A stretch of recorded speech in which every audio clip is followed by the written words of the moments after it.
Dyma Gareth Lydgyn, a fe ydi pennaeth cynaliadwyedd Run4Wales. A dyma hanner marathon Caerdydd gyda 27,000 o redwyr yn cymryd ran. Rydyn ni mewn argyfwng hinsawdd ac ecolegol. Events have a significant footprint, even on a one-day event like this.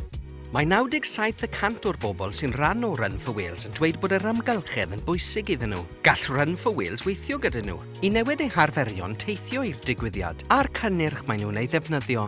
For over a number of years, we've done all sorts of different initiatives. O gael gwared o goodie bags plastig, i newid y cyflewnad pŵer i ddau o danwydd, a chyflwyno medalau o zinc wedi ei ailgylchu.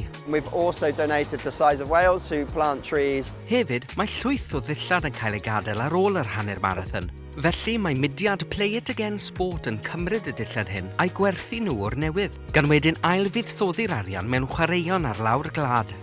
Eleni roedd mwy o drenau mewn i'r ddinas, mwy o fysiau a mwy o lwybrau i bobl allu seiclo neu gerdded i'r digwyddiad.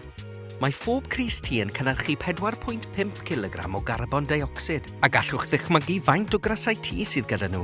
Mae nhw felly'n annog cymaint o redwyr a phosib i beidio a chymryd crasau tŷ os ydyn nhw ddim wir eisiau neu angen un. Mae ailgylchu wedi bod yn holl bwysig i Run4Wales ers blynyddoedd lawer. Rhan allweddol o hynny ydy sortio eu gwastraff yn llygad y ffynnon gan wahanu ffrydiau gwastraff. Maen nhw'n arloesi yn barhaus, gan newid eu ffyrdd o weithio mwyn nhw'n lleihau eu holl roed carbon gymaint â phosib.